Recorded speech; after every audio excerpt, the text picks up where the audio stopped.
Omavalitsuste arendustöös on aina enam keskmes noored, kes ei õpi ega tööta, mistõttu valmis 2021. aastal kohalikele omavalitsustele valdkondade ülene noorte toetamise koostööraamistik. Kokkulepped on valminud poliitikakujundajate ja noori toetavate osapoolte koosloomena ning annab kohalikul tasandil suuna keskenduda seoste loomisele noorsootöö, sotsiaaltöö, tervishoiu, haridus, tööhõive, siseturvalisus ja kultuurivaldkondade vahel.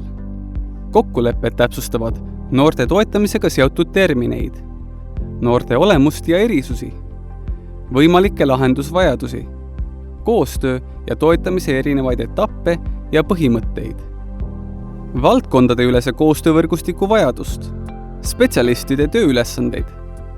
Lisaks on kirjeldatud, kuidas noori parimal moel koostööle kaasata ja toetada. Eelkõige toimub see noorte endi vaba tahte ja valmisoleku alusel, kus noort võetakse võrdväärse partnerina. Noorte keskne toetamine, sealhulgas liikumine erinevate eluvaldkondade vahel, tuleb hoida noore vaatest lihtsa, selge ja sujuvana.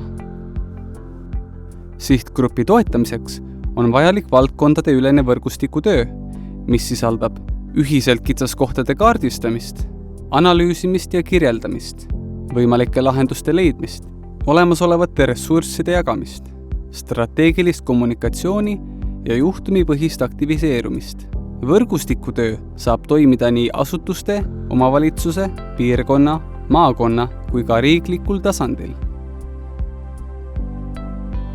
Koostööraamistiku elluviimisel on kõige tähtsamad noortega töötavad spetsialistid, kelle üks rollidest on üks ühele võimestada ja toetada noori eesmärkide seadmisel ja nende saavutamise eest vastutuse võtmisel.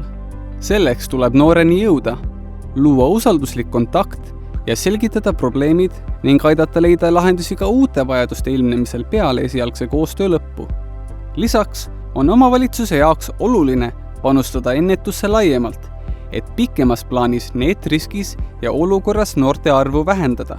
Loodud raamistiku kohandamiseks on ette nähtud riiklik rahaline tugi omavalitsustele üle Eesti.